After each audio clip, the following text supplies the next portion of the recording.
Mana shu jonga tegdi-yu, o'rtoq, nima bunaqa? Viloyat mashinalar Signal chal. Chetga chiq. jinnimi bu? Qarab qaydamaysanmi? 1 kilometr naridan kelyapman, bilasanmi? Qanaqa odamsan o'zi? Aka bitta adres qidirib yuraylik, minbor uzr aka. Qanaqasiga urib qo'ygandan keyin minbor uzr demaysan-ku? Qo'pollashma aka. Nimaga qo'pollashmaydi odam? Sal farosatni ishlatish kerak, pavorotga o'qish kerak. Tushuntirib o'zing bunda. Qara yo'lni egallab kelyapsanlar, aynar yo'dan. Asab buzasanmi? Minbor uzr so'rayapman. Mehmonmiz aka, Andijondan keldik. Baqilasan. Toshkentda yuribsan, Andijonda emas. Aka uzr so'rayapsiz-ku. Umuman bir-birini dilini ortmaydi. To'xtoq bilan uchrashmasa ham odam bilan uchrashadi. Sanlar bilan qattiq uchrashamanmi? Uzr so'rayapmiz aka sizlardan.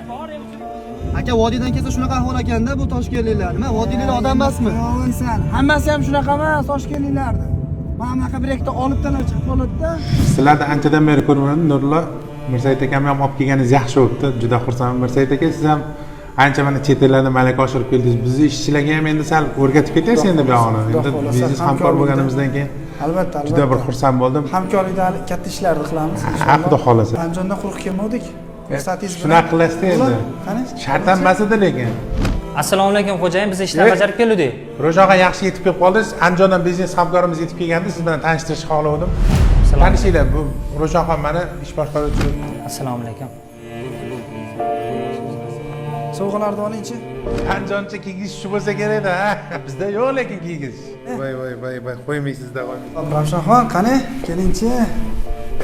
Aka. To'xtoq bilan uchrashmasa ham odam bilan uchrashadi. Ketganicha.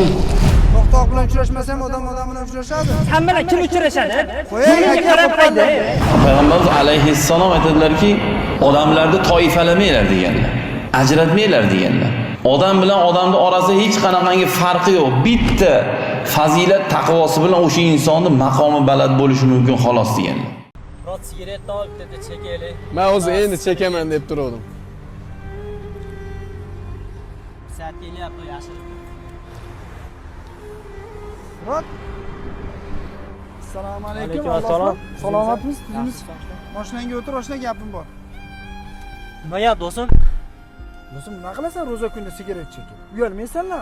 Shu Murodga qo'shilyapsanmi yana? Buni ham ko'rdingmi? Ro'za bo'lmaganimdan keyin nima haqda cheksam? Muborak Ramazon oyi ichib tashlab yuborsang bo'lardi, shu o'lgirdi. Senga tashlash oson ekan-da.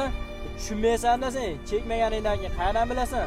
Busiz yasholmayapman. Yasholmayapman? Onangni o'lganiga necha yil bo'ldi? 5 yil bo'lyapti. 5 yil onangsiz yashashga ko'nikibsan-u, sigaret tashlashga ko'nika olmayapsan. Dedim sendaqa do'stlar. Chunki chekishlik zarar ekanligini chekkan ham biladi, chekmagan ham biladi. Zarar ekanligini bilib turib qilayotganligingiz aqlda kamligini belgisi. Yo'q, aqlinglar kam emas. Nafsinglarni yenga olmayapsiz.